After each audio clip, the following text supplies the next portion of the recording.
জল। ও, তাহলে তুমি এখন সব সময় বসে থাকবে আর আমি খেটে খেটে মরবো নাকি? আমি পারবো না জল আনতে, তাতে যদি শুকিয়ে থাকতে হয় আমি তাই থাকবো।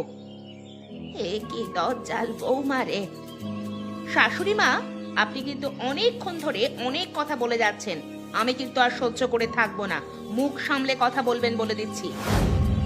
আমি ভেবেছিলাম কোথায় আমার ছেলে ভালোবেসে বিয়ে করেছে, আমি একটা ভালো বৌমা পাবো যে আমার সব কাজ করবে, কিন্তু এ যে এই রকম হবে এ যে আমি কখনো ভাবিনি। আমি এখন যা বলছি সেটাই হবে। তুমি এখন জল আনতে যাবে।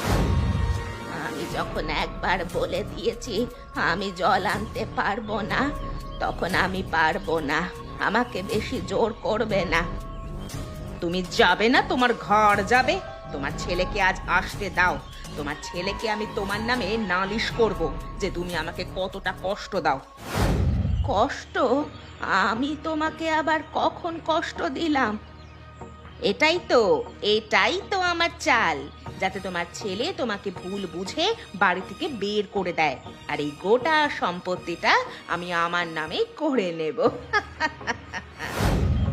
ও, তাহলে সম্পত্তির লোভে তুমি আমার ছেলেকে বিয়ে করেছো, তাই তো? আমি আমার ছেলেকে সব কথা বলে দেব। বুড়ি, আমি বলতে দিলে তবে তো বলবি, তার আগেই তোকে এই বাড়ি ছেড়ে বের করে দেবে তোর নিজের ছেলে। কি হলো গো গিন্নি? তুমি তো কখনো খেতে খেতে এরকম চুপ করে থাকো না, তাহলে আজকে কেন এত চুপ করে খাচ্ছো? আমার সাথে ভালোভাবে কথা বলছো না, কিছু হয়েছে নাকি? না গো, আমার কিছুই হয়নি। তুমি আমাকে বোঝালেই কি আমি বুঝে যাব নাকি? আমি ঠিক জানি তোমার কিছু না কিছু একটা হয়েছে। এত দিন ধরে ঘর সংসার করছি আর এটা বুঝতে পারবো না যে কি হয়েছে? আমাকে খুলে বলো। তাহলে শোনো, আজ সকালে আমি তোমার মাকে বললাম যে একটু জল আনার জন্য। তা উনি তো ভালোভাবেই বলতে পারতেন, বলো আমার কোমরে ব্যথা, আমি পারবো না। তা না, আমাকে কত না কথা শোনালো তোমার মা। তুমি বলো, এভাবে কি মুখ বুজে সহ্য করা যায়? না গিন্নি, তুমি যে কথাটা বললে আমি মোটেই বিশ্বাস করতে পারলাম না। আমার মা কখনোই তোমাকে এভাবে কথা শোনাতে পারে না। ও, তাহলে তুমি এখন তোমার মায়ের দলে হয়ে গেলে? তাহলে আমি কি মিথ্যে কথা বলছি? ঠিক আছে, আমার কথা তোমাকে শুনতে হবে না। আরে গিন্নি, তুমি রাগ করছো কেন এত? গিন্নি, ওসব তুমি একটু সহ্য করে নাও, কিছু হবে না, ও তো মা।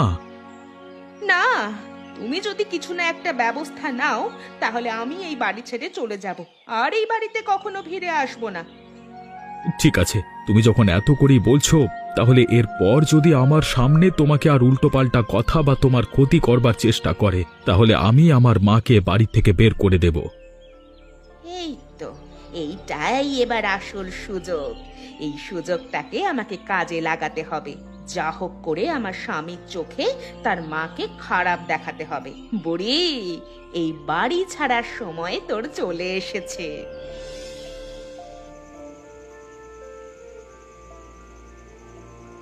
ওই তো, মার ছেলে মিলে ঘরে বসে বসে গল্প করছে। এইটাই সেই সুযোগ। হাতের খোসাটা দরজার সামনে ফেলে রেখে দিই, আর ঢোকার সময় ইচ্ছে করে সেটাতে পিছলে পড়ে যাবে, আর সব দোষ ওই বুড়িটার ওপর দিয়ে দেব।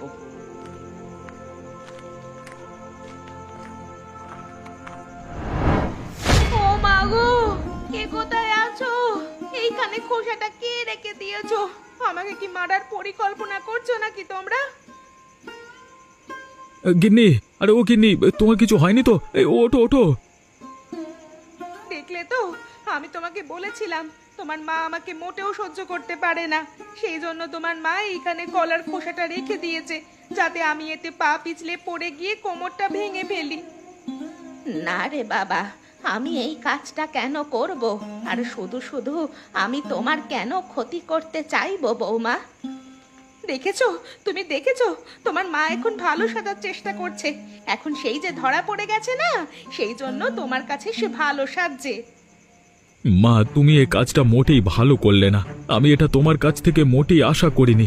তুমি তা বলে তোমার বাড়ির গিন্নিকে এভাবে বিপদের মধ্যে ফেলে দেবে? বাবা, তুই বিশ্বাস কর, আমি এই কলার খোসাটা এখানে ফেলিনি। মা, আমি অনেকক্ষণ ধরে সহ্য করছি। তুমি যদি সত্যি কথাটা বলে দিতে তাহলে হয়তো আমি তোমাকে ছেড়ে দিতাম, কিন্তু এখন দেখছি তুমি সত্যি কথাটা বলবে না। যাও, তুমি এ বাড়ি থেকে বেরিয়ে যাও। বাবা, তুই আমাকে ভুল বুঝছিস। আমি কিছু ভুল বুঝিনি, আমি ঠিকই বুঝেছি। তুমি বেরিয়ে যাও আমার বাড়ি থেকে, আর এ বাড়িতে মোটেও ফিরে আসবে না। এই তো এত দিনের স্বপ্ন আজকে আমার পূরণ হলো। এবার আমি সব সম্পত্তিটা আমার নামে করে নেব। হে ওপরওয়ালা, এ আমার কি হলো? আমার ছেলেটাও আমাকে ভুল বুঝলো। আমি তো কখনো কারোর কোনো ক্ষতি করিনি, তাহলে আমার সাথে কেন এমনটা হলো ওপরওয়ালা? আরে খুড়িমা, তুমি এই এত রাতে এখানে বসে বসে কাঁদছো কেন? তুমি বাড়িতে ফিরে যাও, এই জায়গাটা মোটে ভালো নয়। আমার যাওয়ার মতো তো কোনো জায়গা নেই রে বাবা, সেই জন্যই তো আমি এখানে একা একা বসে আছি। কি বলছো কি খুড়িমা? তোমার যাওয়ার জায়গা নেই মানে? কি হয়েছে আমাকে খুলে বলো। আসলে বাড়িতে আমার আর আমার বৌমার সাথে একটু ঝামেলা হয়, আর আমার বৌমা আমার ছেলের কাছে গিয়ে আমার নামে নালিশ করে, আর ছেলেটা আমাকে ভুল বুঝে বাড়ি থেকে তাড়িয়ে দেয়। সে কি, তোমাকে তোমার ছেলে বাড়ি থেকে বের করে দিয়েছে? আমার কোনো মা নেই, মা না থাকার মর্ম বুঝতে পারি, আর তোমার ছেলের মা থাকা সত্ত্বেও সে তার মর্ম বুঝতে পারছে না। কি আর করবি বল, যা তুই বাড়ি ফিরে যা। না খুড়িমা, আমি যখন এসেছি তখন আমি তোমাকে নিয়েই বাড়িতে ফিরবো। আমার বাড়িতে কোনো মা নেই, আমি একাই বাড়িতে থাকি। আমি তোমাকে আমার মায়ের মতো করে রাখবো, তুমি চলো আমার সাথে খুড়িমা। কিন্তু আমি গেলে যে আমার জন্য তোর অনেক সমস্যা হবে। কিচ্ছু সমস্যা হবে না খুড়িমা, তুমি চলো আমার সাথে, চলো।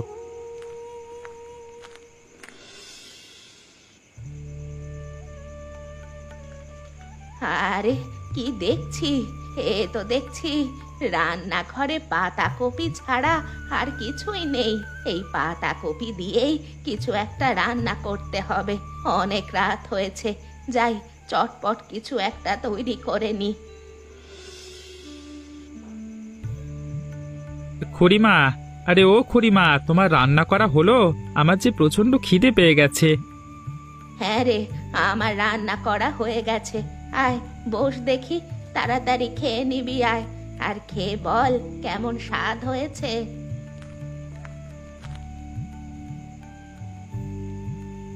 খুড়িমা, এ তো একেবারে অমৃত গো। হ্যাঁ, এই পাতাকপি রেসিপিটা খেয়ে তো আমার একেবারে মায়ের কথা মনে পড়ে গেল। আমার মাও এরকম বাঁধাকপি রান্না করতো, আর ঠিক এরকমই স্বাদ। সত্যি খুড়িমা, আমি ধন্য। তোমাকে যদি আমি বাড়িতে না আনতাম তাহলে এত সুন্দর স্বাদের পাতাকপি আমি কখনো খেতে পারতাম না। আরে কি বলছিস কি, এটা বলে আমাকে আর লজ্জা দিস না। সত্যি খুড়িমা, আমি কোনো বাড়িয়ে বলছি না, যেটা সত্যি আমি সেটাই বলছি। ঠিক আছে, তোর যখন এত ভালোই খেতে লেগেছে তাহলে আর একটু নে, এখনো তো অনেকটা পরিমাণই আছে। হ্যাঁ হ্যাঁ, নেব বলি তো বসে আছি। দাও দাও, আমাকে আরেকটু দাও খুড়িমা, খুব সুন্দর খেতে হয়েছে খুড়িমা। এই নে বাবা, খা, তুইও খা, আর আমিও সাথে সাথে খেয়ে নি, তাহলে তাড়াতাড়ি খেয়ে দে, ঘুমানোটা হয়ে যাবে। হ্যাঁ হ্যাঁ খুড়িমা, তুমিও আমার সাথে খেয়ে নাও, অনেক রাত হয়েছে, আবার শুতে হবে তো। নাও নাও, খেয়ে নাও তাড়াতাড়ি। স্যার, স্যার আমাকে ডেকেছিলেন স্যার? এই যে আপনার আসবার এখন সময় হলো, অফিসে আসবার সময় কটা?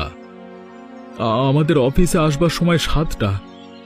তা আজকে তুমি কটা এসেছো? স্যার, আজকে আমি 7:30 এসেছি। তুমি আধা ঘন্টা দেরি করেছো। তুমি বুঝতে পারছো তো তুমি কতটা দেরি করেছো? হ্যাঁ স্যার, আমি দুঃখিত তার জন্য, কিন্তু আমি কথা দিচ্ছি স্যার, এর পরের বার থেকে স্যার আমি আর দেরি করব না, ঠিক সময় অফিসে চলে আসব। কাজ শুরু হবার আগেই আমি চলে আসব, তবুও আমার আর দেরি হবে না। চুপ করো, তোমার এই কথাটা শুনতে শুনতে আমার কানটাই পচে গেল। তুমি এখানে কাজে ঢোকবার পর থেকে দেরি করে আসো, একদিনও টাইম মতো এখানে আসো না। এটা কি ঘুরতে আসবার জায়গা? যখন খুশি আসবে, যখন খুশি চলে যাবে। স্যার, আমি বলছি তো আর এরকম কখনো হবে না। আমি টাইম মতো চলে আসবো, দয়া করে আমাকে একবার সুযোগ দিন। তোমাকে সময় দেওয়াটাই আমার ভুল হয়েছে। এবার থেকে তুমি আর কোনো সময় পাবে না। তোমাকে একেবারে চিরকালের জন্য ছাড়িয়ে দিলাম। যাও, তুমি এখান থেকে বেরিয়ে যাও। স্যার, শেষবারের মতো আমাকে মাফ করে দিন। এরপর থেকে কোনো দিনও করবো না স্যার, কোনো দিনও দেরি হবে না। এবারের মতো ক্ষমা করে দিন। আমি তো বললাম, একটা কথা বললে তোমার কানে যায় না? বলছি তো এখান থেকে বেরিয়ে যাও, নইলে আমি ঘাড় ধাক্কা দিয়ে বের করতে বাধ্য হব। ঠিক আছে স্যার, আমি চলে যাচ্ছি স্যার। কি হলো গো তোমার? তুমি তো এই কিছুক্ষণ আগেই কাজে গেলে, আবার এরই মধ্যে চলে এলে, কি ব্যাপার? আজকে কি অফিস খোলা ছিল না নাকি? গিন্নি, খোলা তো ছিল, কিন্তু আমি আর সেখানে যেতে পারবো না। যেতে পারবো না মানে? এ তুমি কেমন কথা বলছো? আর কি হয়েছে? তুমি এইভাবে ঝরঝর করে কেন কাঁদছো? কি হয়েছে আমাকে খুলে বলো তো। গিন্নি গো, আসলে আমি দিনের পর দিন কাজে দেরি করে যেতাম, আর সেই জন্যই আমার স্যার আমার প্রতি রেগে যায়, আর আমাকে আজকে কাজ থেকে বের করে দিয়েছে। কি বলছো কি তুমি? তোমাকে কাজ থেকে বের করে দিয়েছে? তাহলে এবার আমাদের সংসারটা চলবে কি করে? আর আমার শখ পূরণ কে করবে? কিচ্ছু করবার নেই গিন্নি। আমি স্যারকে অনেকবার বলেছিলাম আমাকে এবারের মতো ক্ষমা করে দিতে, কিন্তু স্যার আমার কোনো কথাই শোনেনি। আমাকে জোর করে কাজ থেকে বের করে দিয়েছে। তোমার যখন কাজ নেই, তাহলে আমি আর তোমার সাথে থাকতে পারবো না। তুমি আমাকে খাওয়াতে পারবে না? তোমার জন্য কি আমি এখানে শুকিয়ে শুকিয়ে মরবো নাকি? তুমি এ সময় আমার কাছ থেকে চলে যাবে? এই দুঃখের সময় তো তুমি আমার পাশে থাকবার কথা, আর তুমি এখন চলে যাচ্ছ। তোমার কথায় আমি আমার মাকে তাড়িয়ে দিয়েছি বাড়ি থেকে। এখন তুমি চলে গেলে আমি উঠে দাঁড়াবো কি করে? কি করে উঠে দাঁড়াবে সেটা তো তোমার ব্যাপার, কিন্তু তোমার জন্য কি আমি শুকিয়ে শুকিয়ে মরবো? আমি পারবো না। আমি আমার বাপের বাড়িতে চলে যাচ্ছি, তুমি তোমারটা বুঝে নাও। হে ওপরওয়ালা, এসব আমার সঙ্গে কেন হয়? আমি আমার মাকে তাড়িয়ে দিলাম, এখন আমার গিন্নি আমাকে ছেড়ে চলে গেল। আমি কি করব কিছু বুঝতে পারছি না। আরে একই দেখছি আমি শুভেন্দু, তুই এতদিন পর এই মাচায় এসেছিস। তা তোকে দেখে আজকে বেশ ভালো লাগছে। তা বল, সব ঠিকঠাক আছে তো? আর বলিস না রে অতনু, সব শেষ হয়ে গেল। কেন রে, কি শেষ হয়ে গেল? আর তুই এভাবে কাঁদছিস কেন? কি হয়েছে খুলে বল। অতনু, জানিস, তোর বৌদির কথা শুনে আমি আমার মাকে বাড়ি থেকে তাড়িয়ে দিয়েছি, আর এখন আমার কাজটা চলে যাওয়ার কারণে আমার গিন্নিও আমাকে ছেড়ে পালিয়েছে। এখন তুই বল, এখন আমি কি করব? তুই কত বড় পাগল রে! তুই তোর মাকে বাড়ি থেকে বের করে দিয়েছিস? যে মা তোকে কোলে পিঠে করে ছোট থেকে বড় করেছে, তাকে তুই বাড়ি থেকে বের করে দিলি? তোর লজ্জা করে না? আরে অতনু, আমি অনেক বড় ভুল করে ফেলেছি। আমি এখন নিজেই বুঝতে পারছি, আমার মা থাকলে হয়তো এ সময় কিছু না কিছু একটা উপায় দিত, যাতে আমাদের সংসারটা চলে যায়। কিন্তু কিন্তু এখন মাও নেই। এখন আমি কি করব? আমাকে কিছু একটা উপায় দে ভাই। উপায় তো দেওয়ার মতো আমার কাছে কিছুই নেই। তবে তুই এক কাজ করতে পারিস, তুই তোর গিন্নির কাছে যা। শ্বশুর বাড়িতে গিয়ে তোর গিন্নির কাছে ক্ষমা চা। বল, তুমি আমার বাড়িতে ফিরে চলো, আমি একা থাকতে পারছি না। কিন্তু আমি গেলে সে বাড়িতে ফিরে আসবে? সেটা তো বলতে পারবো না, ফিরে আসবে কি আসবে না। তবে চেষ্টা করে দেখতে পারিস। ফিরে এলে ভালো, আর নইলে আর কি করা যাবে। তবে তোর মায়ের সাথে যদি আমার কখনো দেখা হয়, তাহলে তোকে আমি সঙ্গে সঙ্গে খবর দিয়ে দেব। ঠিক আছে, এখন আমি বাড়ি যাচ্ছি। বিকেল তো প্রায় হতেই চললো। বাড়িটা ফাঁকা পড়ে আছে, বাড়িতে কেউ নেই। আমি যাই, বুঝলি? হ্যাঁ রে শুভেন্দু, তুই যা, বাড়ির দিকে যা। গিন্নি, আরে ও গিন্নি, তুমি কোথায়? আমার সাথে ফিরে চলো। আমি একা একা বাড়িতে থাকতে পারছি না। তুমি আমার সঙ্গে থাকলে তবু আমি একটু ভরসা পাই। গিন্নি, তুমি চলো আমার সাথে। কি হয়েছে তোমার? তুমি কেন আমার বাড়িতে এসেছো আবার? তোমাকে তো আমি বললাম আমার বাড়িতে আসবে না, তবুও তুমি কেন আমার বাড়িতে এসেছো? যাও, তুমি আমার বাড়ি থেকে বেরিয়ে যাও। না গিন্নি, আমি যাব না। আমি গেলে শুধু তোমাকে নিয়েই তারপর বাড়িতে যাব। তার আগে আমি এখান থেকে মোটেও নড়ব না। কি হয়েছে রে মা? কে তোকে এরকম বিরক্ত করছে? দেখো না, তোমার জামাই এসেছে, আর আমাকে বলছে নাকি আমাকে না নিয়ে সে বাড়িতে ফিরে যাবে না। তা বলে জামাই বাবা জীবন, তোমার কাজটা তো গেছে, আর তোমার কাছে তো সেরকম টাকা পয়সাও নেই যে আমার মেয়েকে একটু ভালো মন্দ খাওয়াবে, আমার মেয়ের সকল শখ আহ্লাদ পূরণ করবে। তা যখন তোমার কাছে টাকাই নেই, তুমি আমার মেয়ের এই সব পূরণ করবে কি করে? তাহলে আমার মেয়ে তোমার কাছে যাবে কেন? হ্যাঁ মা, আমি তো তাকে কখন থেকে এইটাই বোঝাতে চাইছি, কিন্তু সে বুঝছেই না। না গিন্নি, তুমি চলো আমার সাথে, ফিরে চলো, আমার বাড়িতে চলো তুমি। তোমাকে বারবার বলা সত্ত্বেও তুমি কেন শুনছো না বলো তো? যাও, বাড়িতে ফিরে যাও। যত সব নিগিরির দল আমাদের বাড়িতে চলে আসে। যা, এই বাড়ি থেকে দূর হয়ে যা। আর চল মা, বাইরে দাঁড়িয়ে থেকে আর লাভ নেই, একা একাই চলে যাবে বাড়িতেও।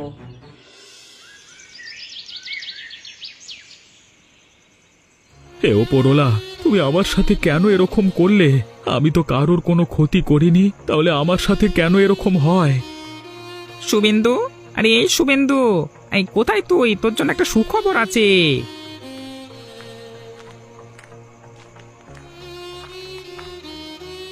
কি হয়েছে অতনু? এত রাতের বেলায় আমাদের বাড়িতে এসেছিস কেন? তার আগে তুই বল, এইভাবে তুই পড়ে পড়ে কাঁদছিস কেন?